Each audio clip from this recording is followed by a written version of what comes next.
What's up, gentlemen? Chris here with Elite Level Leader, and welcome to the Battleground. In today's workout, I've got a full body workout for you, and we're going to end up doing 4 rounds, and it starts off with 10 dumbbell hang cleans. So I'm going to head back here. I'm going to grab 2 dumbbells here. First off, I'm going to set them on the ground so I can just kind of go over some of the exercise movements and proper form and technique on this. So a hang clean is basically you're going to take these 2 dumbbells in the palms of your hands. They're going to be down by your sides, palms facing each other, and you're just going to clean them up into a front rack position. So that typically that looks a lot like a bicep curl, or people assume it's a bicep curl, but really the hang clean is all about the lower body on here. So what we're going to end up doing is we're going to have these dumbbells in our hands. Our arms are going to be straight. What you want to do is you want to have your feet a little bit wider than hip width apart. Toes are pointed out slightly. You're going to hinge at the waist. Knees are going to start to bend, and they're going to track out over the toes. Make sure they're not caving in. They're tracking out over those toes. Chest up, shoulders back the entire time. So you're in this little mini squat. And from here, what we're going to end up doing, we're going to press through the floor and power through and really explode and open up those hips. Now what happens when you go ahead and do that, you're also shrugging your shoulders up. So you're bringing those dumbbells, you're gaining momentum and bringing those dumbbells off of the, out from that hang position, and they're starting to come up already. So by the way, once you start exploding from those hips, they're already starting to raise up. Then you start to pull with the elbows, and as you're pulling and shrugging with your hands, now you're going to kind of start to rotate those hands underneath the dumbbells, but then you're going to get back in that little mini squat again, and now you're underneath those dumbbells, palms are facing upwards, and then you just stand them up into that front rack position. So I'm going to go ahead, grab these 2 dumbbells here. They're hanging down by my sides. Feet are a little bit wider than hip width apart. Toes are pointed out slightly. I'm going to hinge at the waist, start to send that butt back. Knees are going to track out over those toes. My arms are still straight at this point. From here, I'm going to explode, open up those hips, and then I'm going to shrug my shoulders up, pull my arms, and bring those dumbbells up into that front rack position. So pull, get them up here. Now I'm squatted underneath them into that mini squat again. Now I'm going to stand them all the way up. Now we're going to bring them back down, clean them up, get underneath it, stand it up. Bring them back down, clean up, squat underneath, bring them up. One more here, bring it down, squat up, bring them into that front rack position. So we're going to end up doing 10 of those dumbbell hang cleans. Then we're just going to go into 10 dumbbell push-ups. Now a dumbbell push-up is just like a regular push-up. The only difference is you have your hands on dumbbells. The reason why I like to do this is 3 different reasons why. Number 1, with your hands on the dumbbells, you're able to go into a deeper push-up, so it's a longer, fuller range of motion than you would if you just had your hands on the ground. Secondly, with your hands on the ground, it's kind of, iffy on your wrists there, kind of bends them back. With your hands on the dumbbells, it's a much natural position for your hands to be in. And then also, with those dumbbells, you place them just about shoulder width apart.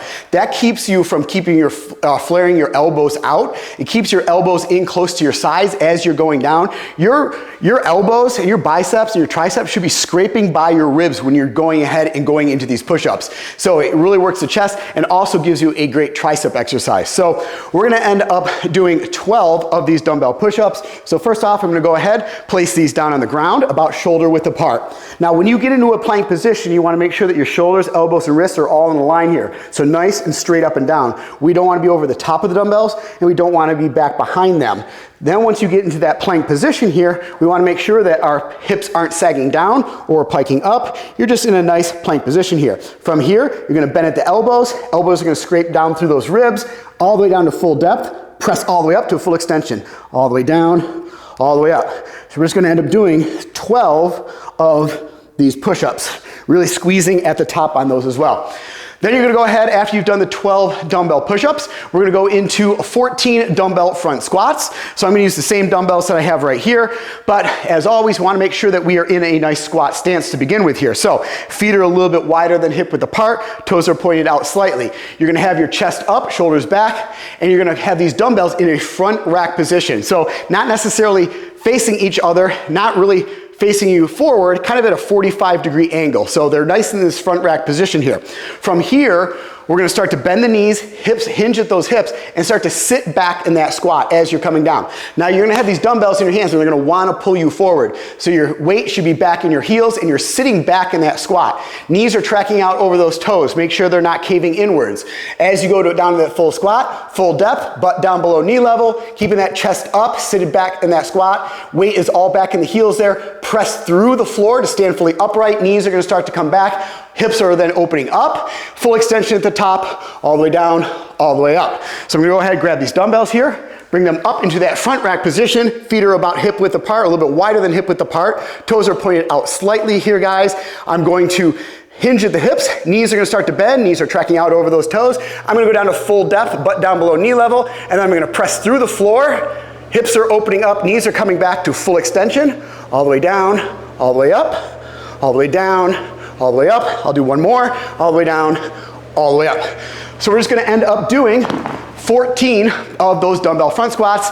Next, we're gonna go ahead and work the core, work the abs. We're gonna get you that six pack, and we're gonna do 16 sit-ups. So if you don't have an ab mat, I have an ab mat back here. This is an ab mat. Highly recommend getting one of these. Basically what this does is you set it down in the lower part of your back, gives you a little bit of support when you're coming down and going back up on those sit-ups. If you don't have an ab mat, you can check them out on Amazon. They're pretty cheap, or you can just go ahead and get a towel, roll it up, place that in the lower part of your back, and that'll give you the support that you need. So we're gonna go ahead, set our ab mat or towel down there on the floor, place it against our lower back here. Now we're gonna have our feet together, knees together, legs are about a 90-degree bend here. You're gonna go back with your hands, touch your hands to the mat or the ground right next to your ears, then come all the way back up, full extension here, making sure that your chest, abdomen is touching your thighs, and then your hands are gonna touch on the ground or on the mat right next to your heels. So all the way down, all the way up. Now you notice I don't have my hands locked behind my head like old school sit-ups. Basically that puts a lot of strain on the neck. I want to maintain a nice neutral spine in your head and neck, and that we don't want you pulling on your neck there. So that's why we're keeping those hands really close to our sides, bringing them down by the ears, and then bringing them up by the heels. So you're gonna go ahead and do 16 of those sit-ups. After you complete 16 of the sit-ups, you're gonna go ahead and rest for 1 minute. That completes one round of this workout. And like I said, guys, we're gonna end up doing a total of 4 rounds today. All right, guys, that is your workout of the day. I will see you back here in the battleground for your next workout. And as always, to continue your training, be sure to visit EliteLevelLeader.com to learn more about our training programs and enlist today.